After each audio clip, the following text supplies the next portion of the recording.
Hello everyone, good morning. Myself Naveen Sharma. हम बात करेंगे ऑक्सीजन के कुछ इम्पोर्टेंट पॉइंट के बारे में। पहला हम ध्यान देंगे कि जैसे कुछ पॉइंट है। पहला होता है टाइम पीरियड। टाइम पीरियड बेटा बी क्या हो जाएगा? बी आप लिखेंगे फ्रीक्वेंसी। फ्रीक्वेंसी फ्रीक्वेंसी सी क्या हो जाएगा मेरा? एम्पलीट्यूड। एम्पलीट्यूड अगला हो जाएगा मेरा the wavelength. Wavelength and next one is what? Phase. Phase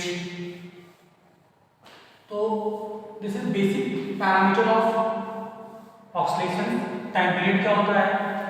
time period को देखेंगे हम लोग। जब कोई वेव प्रोपेगेट करती है, जब कोई वेव क्या होती है प्रोपेगेट करेगी, तो उसके कुछ बेसिक पॉइंट्स होंगे। जब वेव प्रोपेगेट करेगी तो this is what? This is the Y axis.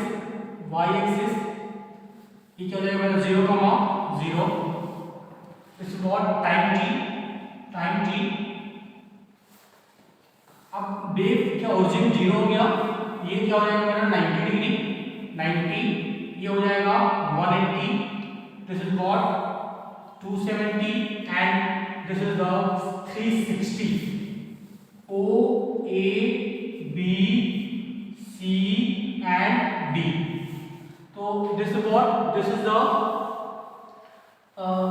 Propagation of wave. अब यहाँ पे हम ध्यान देंगे कि what is the time period. Time period क्या होता है? टाइम पीरियड हम डिफाइन करेंगे total time taken for one complete oscillation also called the what? Time period. कि टोटल ऑक्सीजन कितना टाइम लगा उसे क्या बोलेंगे हम? टाइम पीरियड बोलते हैं। तो टी का फॉर्मूला हो जाएगा T equal to what? 1/f।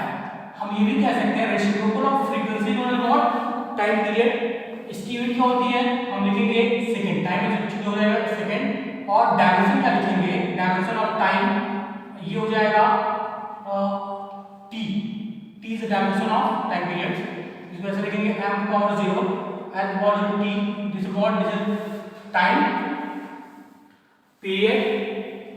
अब यहां बात करेंगे फ्रीक्वेंसी क्या होती है। फ्रीक्वेंसी क्या होती है? नंबर ऑफ वाइब्रेशन पर सेकंड।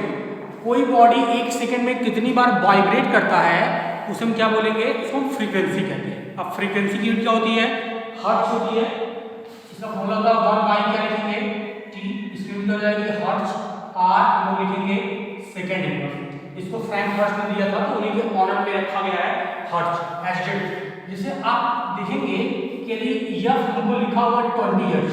20 हर्ट्ज का मतलब ये हुआ कि कोई बॉडी एक सेकंड में 20 बार वाइब्रेट कर रही है, उसकी फ्रीक्वेंसी क्या हो जाएगी? 20 हर्ट्ज। मान लीजिए मकसद भिड़मिड़ा रहा है एक सेकंड में 50 बार, तो हम लोग कहेंगे इसकी फ्रीक्वेंसी क्या हो जाएगी? 50 hertz.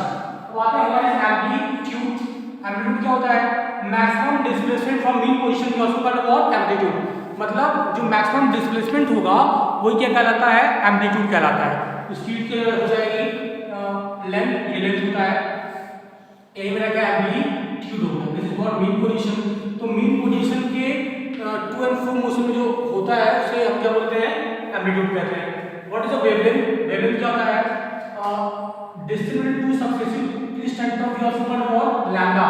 The lambda is called what? Lambda is the आप देखेंगे वेव लेंथ कहते हैं। वेवलेंथ क्या है? लैम्डा। तो व्हाट इज स्पीड? स्पीड क्या होता है मेरा? d by t। d माने डिस्टेंस, लैम्डा टाइम क्या हो जाएगा? t। तो v क्या हो जाएगा? Lambda by t।